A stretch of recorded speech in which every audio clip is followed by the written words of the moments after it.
มาเห็นหมู่บ้านน้อยๆอยู่กลางป่ากลางดอยพี่น้องเบิ่ง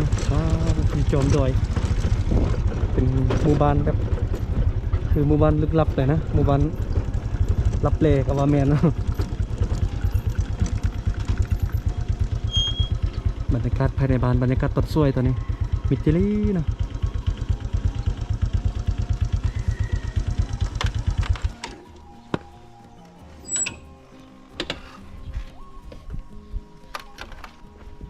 ตอนนี้ก็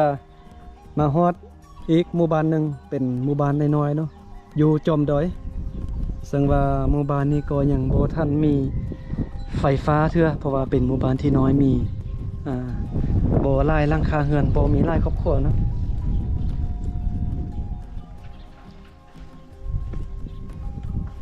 โอ้นี่รถไฟเนี่ย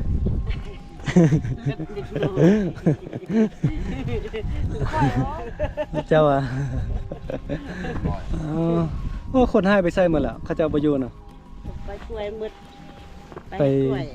ปเฮ็ดเวียกเด้เฮ็ดเวียกเฮ็ดกล้วยอยู่จีนซื้อกล้วยซื้อกล้วยจีนจำซวยจะนี่บ่ค่อยมีคนอยู่เฮือนเพราะว่าเขาเจ้าเฮ็ดเวียกมันละบ่ได้มาดนแล้วเนาะหมู่บ้านอย่างนี้นะคนอยู่ดอยส่วนใหญ่จะนิยมกันใส่รถซิ่งแบบนี้เลยราคาแพงเลยถึงว่าใจอยู่ดอยแต่การมีอาชีพมีรายได้เนาะโดยเฉพาะเป็นการปลูกพืชเลี้ยงสัตว์นี่ก็ได้เงินหลายเลยบางคนคิดว่าอยู่ดอยนะจะบ่มีเงินแต่ที่จริงบ่แม่นเนาะอยู่ดอยนี่มีเงินหลายกว่าที่เฮาคิดเนาะบุญนกเขาเจ้าเลี้ยงงัวเลี้ยงควายหลายบ่จักกี่ล้านอยู่นี่ตัวนึงก็หลายล้านละแต่ว่าค่ายหมดนี่ได้ก็โอ้ซื้อรถใหญ่ได้คันนึงบ่ได้นี่แต่ว่าถึงว่าจะมีเงินแต่เขาเจ้าก็ใช้ชีวิตแบบง่ายๆนะใช้ชีวิตดังเดิมหาอยู่หากินตามธรรมชาติเนาะ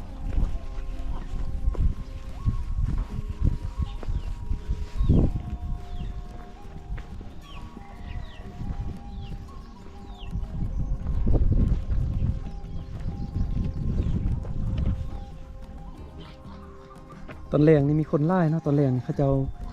ไปเฮ็ดเวียกมาบ่ลุกมาเต้นให้ได้ส่วนเนาะมาเบิ่งบรรยากาศตอนแรกนี่ฟดฟื้นขนาดแต่ละครอบครัวแต่ละเฮือนก็จะเฮ็ดเวียกอยู่เฮือนของไผของเราเนาะนึ่งข้าวครัวกินล้างถ้วยล้างบวงบ่ก็ว่ากันไปนะโอ้ตัวงัวไล่ขนาดตัวงัวเนี่ยเต็มกองเฮือนเลยเห็นบ่ตัวงัวประมาณนี้เนาะ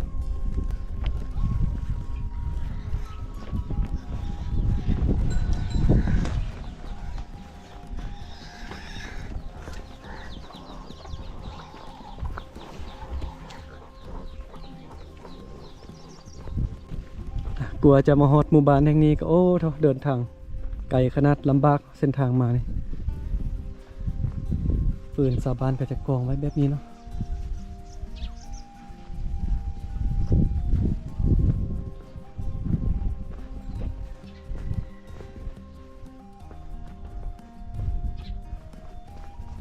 ตอนนั้นก็เลี้ยงหมูเลี้ยงเป็ดเลี้ยงไก่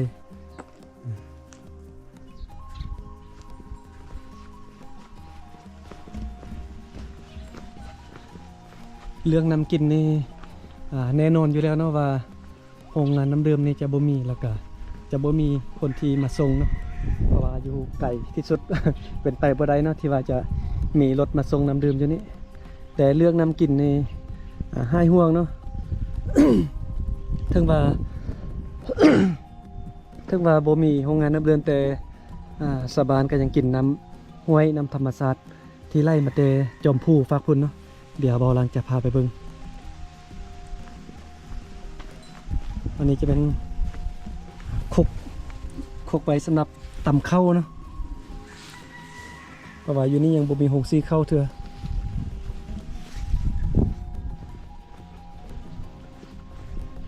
บอนตักน้ำกินก็จะอยู่ทางด้านลุ่มพุ่นเนาะ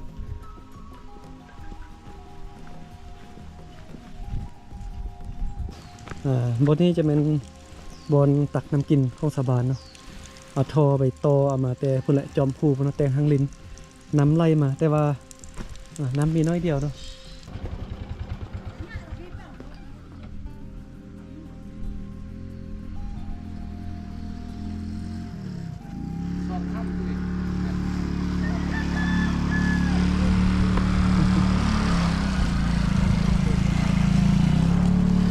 ไปใส่มา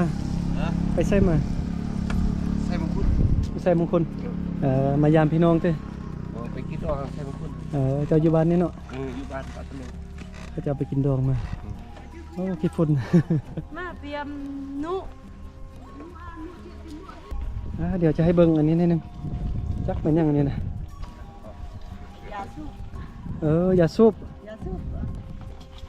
เขาจะเอาแตงแบบมีตากไว้เนาะเห็ดค่ายบ่เห็ดกินอันนี้ ยาสูบเอา เห็ดสูบอ่ะ ทุกผ้าทั้งแปร แบบนี้เนาะทางเจ้าเต้ แม่น ขันซื้อแบบนี้เนี่ยอันหนึงเท่าไหร่ 50 50,000สำนี้ถูก เขาขาย50 เข้าค่าย50อ่ะ ขึ้นหน่อย จ้า ปลูกเองเฮ็ดเองเนาะคือบ่เฮ็ดไปค่ายในเมือง บ่ บ่มีคนซื้อเนาะในเมืองเนาะมีคนซื้อบ่ มีโอ้คนซื้อบ่ขาย บ่ค่ายเนาะเฮ็ดยากเนาะ เฮ็ดจ้า อันนี้มันยาสูบใบยาสูบเนาะเอามามัดเป็นม้วนแบบนี้แล้วก็ตากแดดมันแห้งแล้วก็เอาไปสูบอันหนึง50,000 1 แสน2แสน3แสนอยู่นี่มี3แสน50,000กีบเนาะเนี่ยได้เงินได้แล้วบัดนี้ ตากแดดได้แบบนี้เนาะบรรยากาศตอนเช้าเนี่ยโอ้น้ำหมอกปกคลุมนี่งามเนาะอยู่ธรรมชาติอยู่นี่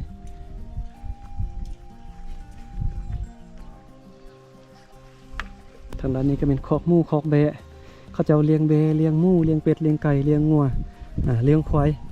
เฮ็ดให้เขาให้ซาลีหลายอย่างเนาะรายได้หลักๆก็คือการ